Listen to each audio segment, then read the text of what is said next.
So we're tracking the developments coming out of the Middle East as a ceasefire just days old could already be falling apart. As it stands now, the Strait of Hormuz is still shut down. Shipping data taken today shows essentially no movement. And Iran is accusing Israel of violating the deal by launching strikes on Lebanon yesterday. The IDF said that the attacks were their largest since the war began. They were targeting Hezbollah, they said. The U.S. and Israel, though, maintained that Lebanon and Hezbollah were never included in the truce, with Vice President J.D. Vance now calling all of that confusion a legitimate misunderstanding.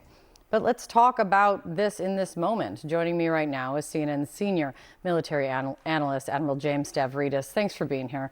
The IDF, let's start with the strikes by the IDF. The IDF says they hit 100 plus sites in Lebanon in just 10 minutes in what's being called the largest coordinated strikes since the war began. Can you just give some perspective on that scale, how big that was, and what you think and how you think it will be impacting this ceasefire now?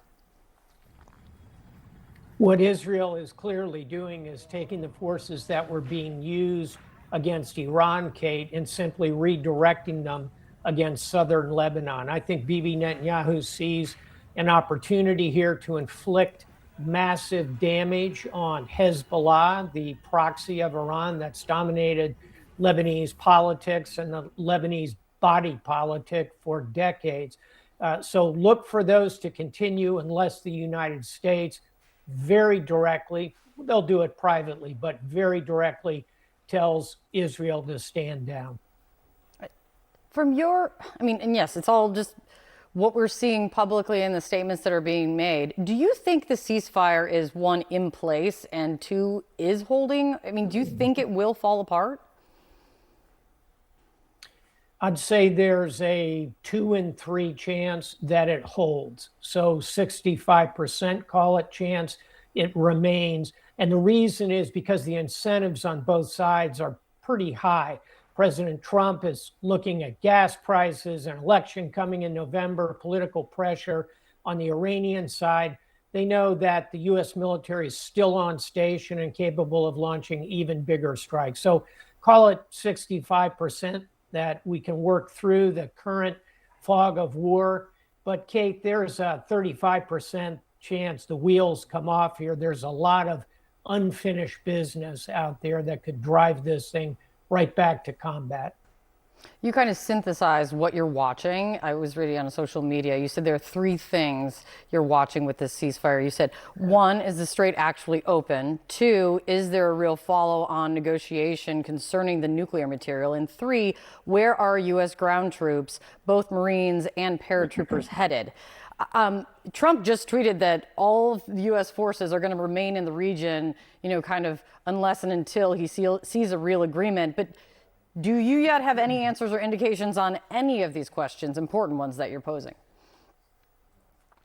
Well, the graphic you're showing right now, Kate, is a pretty clear indication that the first thing I'm watching is the strait, and here's a news flash, it ain't open. And until either the U.S. military or the Europeans or China or some combination thereof actually go through and conduct minesweeping, run naval combatants through it, until that happens, I don't think civilian mariners who aren't paid to take that risk are going to be willing. So that's the first one. Second one, some good news. It does appear that negotiators are headed to Islamabad. You showed a photograph a moment earlier. Vice President Vance, that's a lot of Trump firepower headed in person. So that's a good thing. And to the third point, which you raised, a smart one, is the Marines, the paratroopers. Where the heck are they? Unclear at the moment, but as you indicated, President Trump is going to keep them positioned. That could be worth watching in the days ahead as we assess whether this ceasefire holds or not. And now, big questions about NATO. Obviously, you were a former NATO Supreme Allied Commander.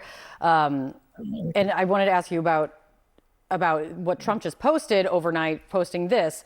NATO wasn't there when we needed them, and they won't be there if we need them again. Remember Greenland, that big, poorly run piece of ice. And then the Wall Street Journal is new reporting that the president is considering removing troops from NATO countries he thinks were unhelpful during the Iran war. What is the significance of this threat? What do you see in it? First and foremost, I simply want to say NATO was there when we needed them. After we were attacked on 9/11, the Europeans who had not been attacked came in tens of thousands, almost 50,000 of them, stationed in Afghanistan under my command. They fought bravely and well. So let's dispense with the NATO's not there when we need them. In terms of this particular moment, I think where this is headed is President Trump will look at some of the nations that denied, for example, overflight basing rights, notably Spain, which is also a laggard on defense spending, and perhaps start pulling some U.S. troops out of those countries. That's economically significant for those nations who are happy to have those American troops, not only for security, but also for economic benefit. So I think that's where this is headed, as opposed to a full-blown withdrawal from NATO, which would be a geopolitical mistake of epic proportion. Admiral, it's great to see you. Thank you so much.